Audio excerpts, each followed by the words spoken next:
one of the issues may be that there are few problems of importance that we face right now that any of us, whether we're an NGO, a government, local government, a group like this, can really resolve by ourselves without all those other groups. If you actually look at some of the things that are happening right now, there are a lot of examples, as Mr. Barenboim said, of actual, they're sort of public-private cooperation, but they go beyond that. It reminds me of a concept sort of developed by one of my former employers called mega communities.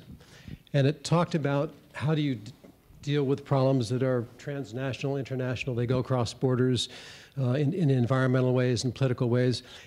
The only way they can be resolved and solved fundamentally in a deep way is by governments, national, local, NGOs, environmental groups, communities, townships getting together and working out specific, very specific sets of problems, not sort of whining about what's wrong and who's in control, and whether they're on the low side or the downside of losing jobs, but rather how do you solve a specific set of problems? And it involves ring fencing your own needs.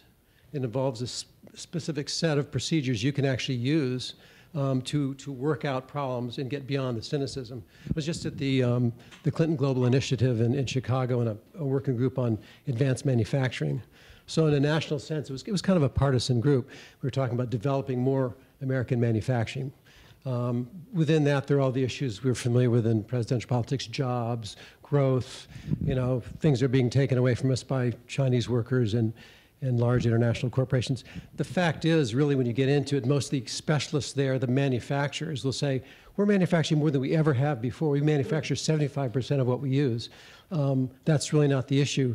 The issues are a lot more complex than that, and they have to be, and they're being resolved to some extent by the factory owners and corporations themselves, by federal agencies, by specialists at institutions, places like the Carnegie Council.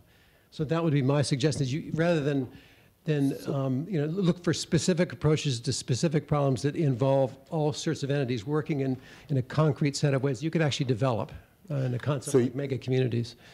So you're suggesting to us that one of the ways to get the debate really moving on the rules is to look at very specific areas, or in my mind's eye, supply chain, very specific chains, and then look at creating partnerships that can discuss a specific problem and try and resolve it as a way of getting at the rules. Yes. Is that what you... That's what kind of partnerships? You've mentioned one there. So for example, let's see, one from the Clinton Global Initiative. You have the city of Portland with a few manufacturing companies, in particular Dell and some big ones, but realizing they could actually do a lot more in manufacturing, and they could do a lot more to export, because I think 1% of American manufacturers export.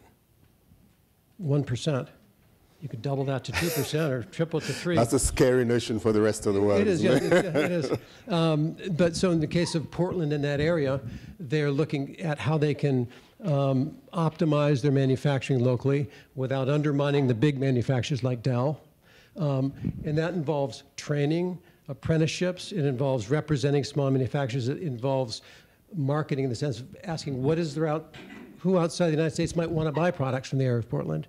It involves a whole series of different agencies that are now actually working together, and over a period of time. And it's not an easy slam dunk solution, but it's a set of solutions that come together by different kinds of organizations working together.